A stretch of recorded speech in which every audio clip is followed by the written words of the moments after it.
Hi and welcome to Inside Line. This week we're looking at luxury car prices, the future of motor shows and safety in motorsport. First up though is our internet burnout. And this week an Eastern European rally driver got more than he bargained for, rolling more than 9 times in what is a spectacular prank.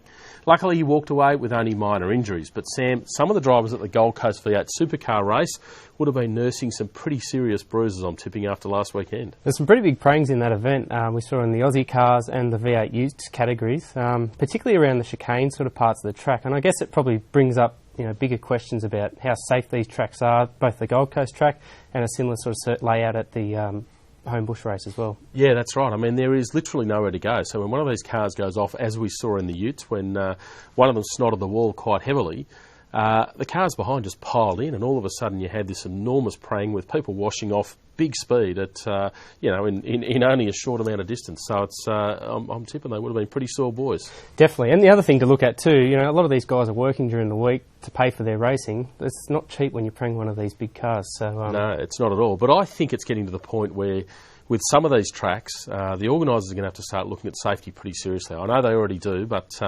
clearly there are some issues here, particularly with the Gold Coast track, with cars having pretty big hits into the wall and pretty much becoming stationary almost immediately, and that's where people really get injured. Yeah, well, obviously we saw it last weekend and the upcoming event in Homebush too. I'm expecting a bit more carnage from that too. Now this week we've had 3 of the big luxury car players confirming price cuts for some of their most important models.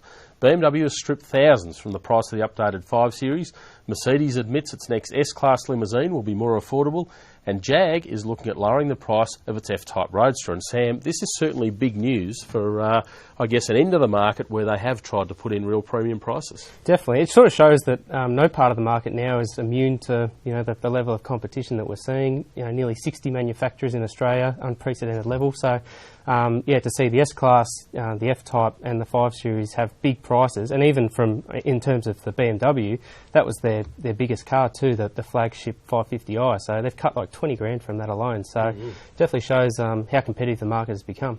Part of the whole thing here is, I guess, responding to the strength of the dollar. We've seen the dollar strengthen over the last few years. Car makers are reluctant to go fiddling with prices too much because it annoys the people who bought one a year or two earlier and suddenly their car's worth less. But we're still not seeing anything like the competition that we've got in the States and other parts of Europe and so on, where a lot of these cars we might be paying $200,000 for them, they can pay less than $100,000. I think it's the bane of many luxury car buyers, definitely. I mean, we get inundated with emails all the time from people saying, I saw this car in the States, why on earth is it so much here, especially now that the Australian dollar is so competitive. But I don't know, I guess they've got a bit to answer for. Could be another story to chase up.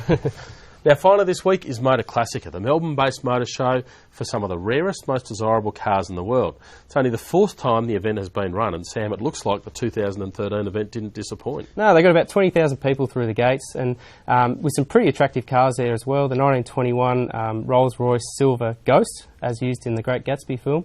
They had people coming through the gates left, right and centre. It was a good thing. Yeah, and of course, $20 a ticket to get in.